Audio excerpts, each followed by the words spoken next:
right, y'all. So next we have Reverend Dr. Starsky Wilson, who is President and CEO of the Children's Defense Fund, an organization that envisions a nation where marginalized children flourish.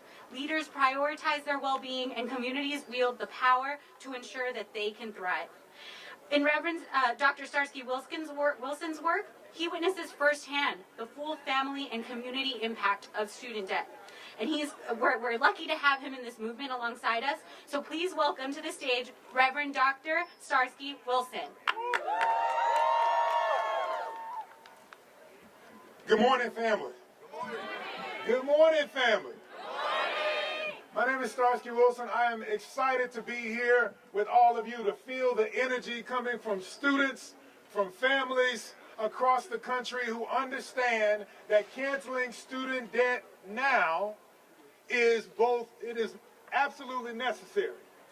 It is legal, and it is morally just to do right now.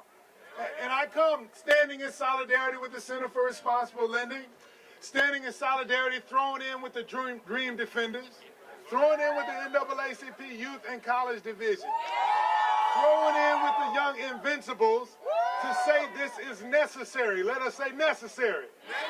It's legal. Let's say legal. And it is morally just. Let us say it's morally just. And I come as, I must admit, a preacher, to declare that this is the year of Jubilee.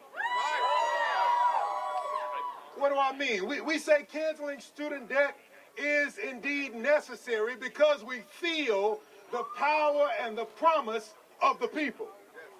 And we were raised in a nation where we were told to do three things. Your mama told you this, my mama told me this, that you've got to work hard. And we worked hard. Didn't we work hard? We were told to defer gratification. Then we put off some things until later.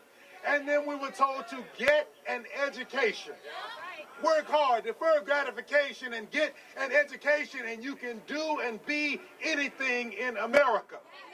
Yet getting an education, that part has been racking us with debt to constrain our lives. I don't stand just as the CEO of the Children's Defense Fund. I stand as the son of a single mother with 5 children. The only one of the 5 to be able to make it through school. It took me 5 years to make it through undergrad. I'm not as smart as some of you are. Or maybe it took me longer because I worked overnight at a Shell gas station in New Orleans, Louisiana, to be able to pay the bills to go to school the next day.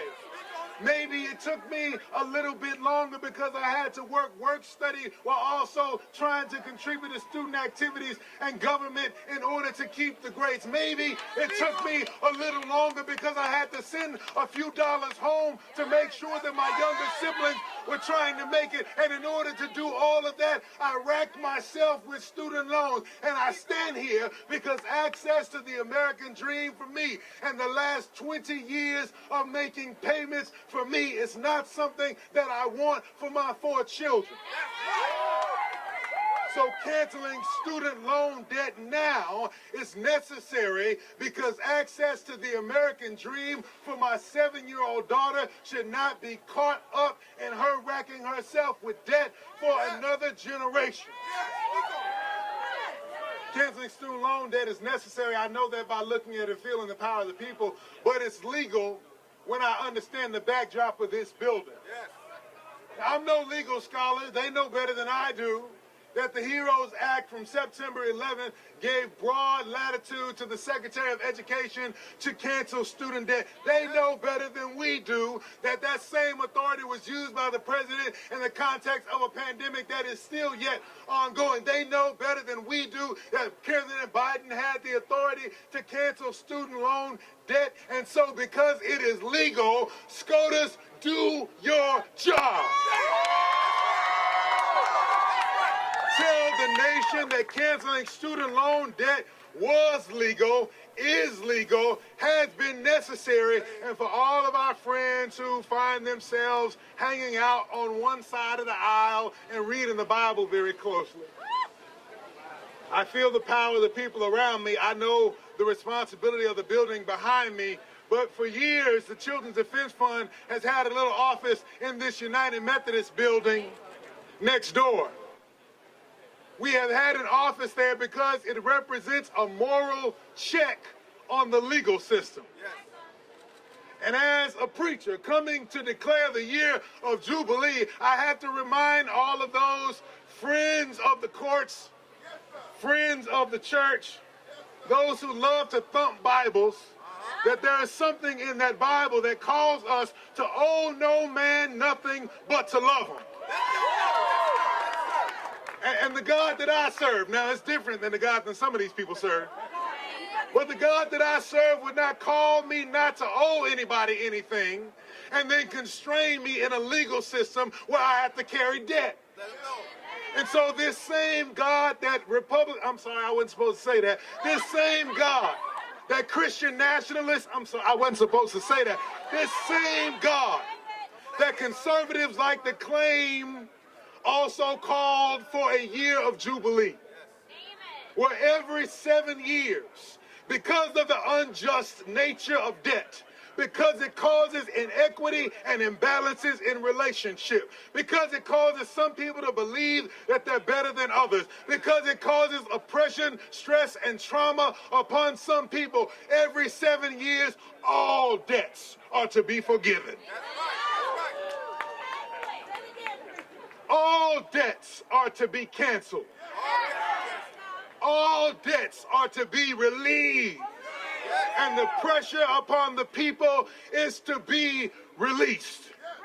And so what we came here to declare, for those people who only hear the argument of the American dream, is that if that dream is to be fulfilled in a new generation, then canceling student debt when?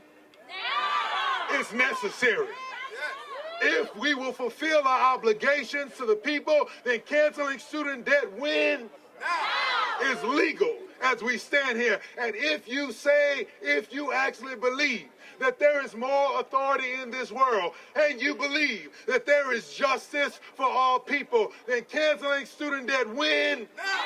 Is the morally just thing to do. Let us cancel student debt because it is necessary, because it is legal, and because it is morally right.